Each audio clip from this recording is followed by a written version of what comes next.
The first thing we typically talk about whenever I take on a new client, we need to overview my methodologies and approach.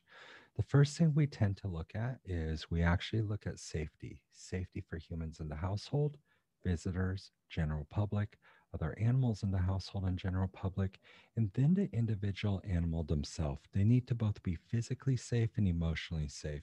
We're not going to be using harsh training techniques like choke chains, prong collars, electronic collars, anything based in pain, fear, or discomfort. Otherwise, we risk creating new fears, new negative associations, or exacerbating existing fears, negative associations, potentially increasing the intensity and frequency of aggression or incidences.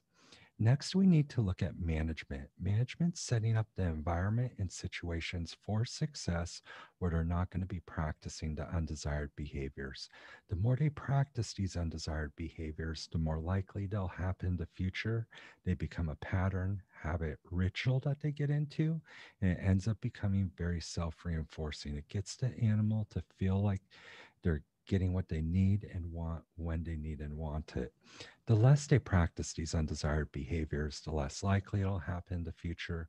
We can start introducing alternative, more appropriate behaviors, and then counter condition, desensitize, create more neutral responses to whatever they find that they don't like.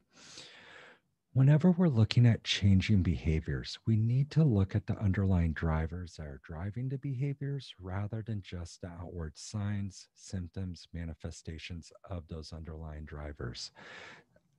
How's the behavior functioning for the animal? What's motivating it?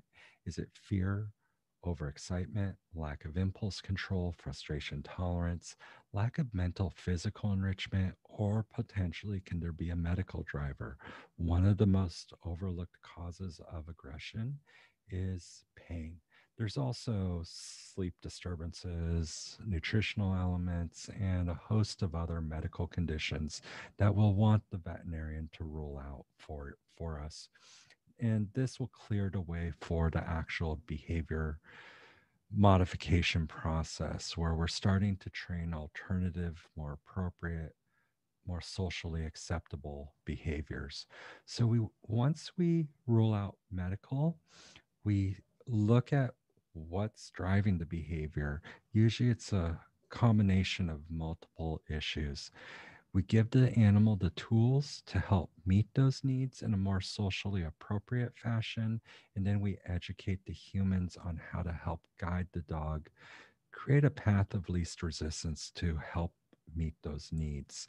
We do a lot of education of the humans as far as body language, stress, what leads up to incidences.